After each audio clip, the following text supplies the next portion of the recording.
আসসালামু আলাইকুম ও রহমতুল্লাহ। দেশ ও প্রবাসের সকল ভাই ও বোনেরা আশা করি অনেক ভালো আছেন। সংসার জীবনে মহিলারা অনেক ইবাদত করার পরেও জাহান্নামে যাবে যদি তার মধ্যে এই ৯টি গুণ থাকে। তাহলে অবশ্যই সে যতই ইবাদত করুক, যতই তাহাজ্জুদ পড়ুক, যতই ফরজ নামাজ পড়ুক, যতই নফল নামাজ পড়ুক, এক কথায় যদি এই ৯টি গুণ কোনো মহিলার মধ্যে থাকে তাহলে মরণের পরে জাহান্নাম নিশ্চিত। প্রিয় দর্শক, আজকের আমরা সেই ৯টি বিষয় সম্পর্কে খুব সুন্দরভাবে আলোচনা করব। তাই আপনারা এই ভিডিওটিকে প্রথম থেকে শেষ পর্যন্ত দেখতে থাকুন এবং আমাদের চ্যানেলের মধ্যে নতুন হলে অবশ্যই আমাদের এই চ্যানেলটিকে সাবস্ক্রাইব করে নেবেন। প্রিয় দর্শক, অনেক মা বোনেরা আছে যারা কিনা নিয়মিত নামাজ পড়েন, কিন্তু তাদের মধ্যে এই স্বভাবগুলো আছে। অনেক মা বোনেরা এমনও আছে নিয়মিত রোজা রাখেন, কিন্তু তারা স্বামীর নাফরমানি করে থাকে। স্বামীর নাফরমানি করা হলো একটি ছোট্ট কুফরি। তাই অবশ্যই আপনারা স্বামীর নাফরমানি থেকে বেঁচে থাকবেন। অবশ্যই স্বামী আপনার জন্য যতটুকুই ইনকাম করবে না কেন, স্বামীর ছোট্ট অল্প ইনকামেও আপনাকে শুকরিয়া আদা করতে হবে। দিন শেষে স্বামী যখন কাজ শেষ করে বাড়ির মধ্যে প্রবেশ করবে, স্বামীর সামনে একটি গ্লাস নিয়ে, একটি বোতল নিয়ে পানি ধরে আপনার স্বামীকে জিজ্ঞাসা করুন মুচকি হাসি দিয়ে, আপনি কেমন আছেন, আপনার শরীর কেমন আছে। তাহলে কিন্তু আপনার পরকালের জীবনটা অবশ্যই অনেক সফল হয়ে যাবে, আসান হয়ে যাবে। নচেত এই ৯টি গুণের মধ্যে একটিও গুণ যদি আপনার মধ্যে থাকে তাহলে আপনি কোনোদিনই জান্নাতে যেতে পারবেন না। সর্বসময় আপনাকে জাহান্নামের আগুনে জ্বলতে হবে এবং সংসারের মধ্যেও কোনোদিন উন্নতি হবে না এই ৯টি গুণ যদি আপনার মধ্যে থাকে। প্রিয় দর্শক, আজকের আমরা জানব যে এই ৯টি গুণ কি কি, যে গুণগুলো থাকলে আপনাকে মরণের পরে জাহান্নামে যেতে হবে এবং আপনার সংসারে কোনো দিনও শান্তি আসবে না, আপনার সংসারে কোনো দিন উন্নতি হবে না, কোনো দিনই আল্লাহর বরকত রহমত আসবে না। নাম্বার ১, যেসব নারীরা সকালে দেরি করে ঘুম থেকে ওঠে তাদের সংসারে কোনো দিনই উন্নতি হবে না। নাম্বার ২, স্বামীর ইনকামে সন্তুষ্ট না থাকা।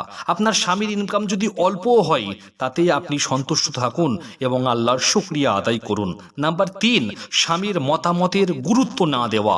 স্বামী কোনো ভালো কাজ করার পূর্বে যদি আপনার কাছ থেকে মতামত চান তাহলে অবশ্যই স্বামীর মতামতের গুরুত্ব দিন। নাম্বার ৪, ফজরের নামাজ কাজা করা।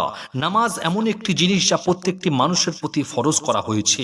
তাই এই ফজরের নামাজকে যদি কাজা করা হয় তার সংসারের মধ্যে কোনো উন্নতি হবে না এবং মরণের পরে নিশ্চিত জাহান্নাম। নাম্বার ৫, দান সাদকা না করা। দান সাদকা এমন একটি জিনিস, আপনার প্রতি যদি বড় বড় বালা মুসিবত এসে থাকে, এই দান সাদকা করলে রসুল করিম রউফুর রহিম সাল্লাল্লাহু আলাইহি ওয়াসাল্লাম বলেছেন, যদি কোনো উম্মাহ জান্নাতের মধ্যে যেতে চায় বা যদি কোনো উম্মাহার প্রতি আল্লাহর গজব এসে থাকে, আল্লাহ তাআলা সেই গজবকে দূর করে দেবেন যদি সে দান সাদকা করতে থাকেন। সুবহানাল্লাহ। নাম্বার ৬, ফরজ গোসলের ক্ষেত্রে অলসতা করা।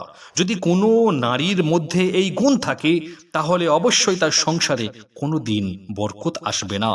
নাম্বার ৭, সংসারে পুরুষের থেকেও নিজেকে বিচক্ষণ মনে করা।